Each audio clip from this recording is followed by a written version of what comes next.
WNBA Finals Game 5 aired Sunday night, and the players could not seem to make a basket. It was embarrassing to both the league and the players. All the male sportscasters said the same thing. Is this a professional league? Well, I'm here to point out the issue plaguing the players. They were exhausted. Literally exhausted. In games 1 to 2, there was 1 day of rest.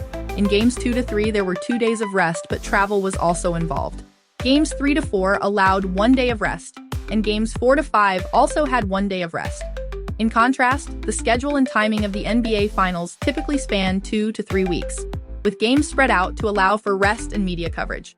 Yet the WNBA Finals are more compressed, often scheduled closer together with fewer days between games, as shown here. My question is, why would you schedule 5 games in such a short amount of time?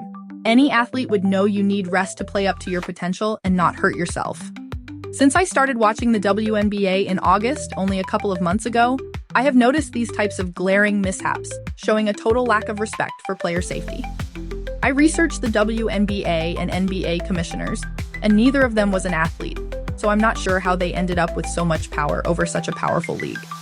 The Players Association needs to get these issues negotiated in the players' favor in your contract.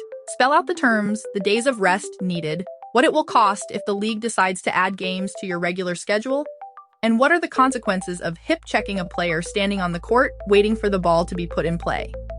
The long nails should not be allowed on the court, so that also needs to be called out with consequences.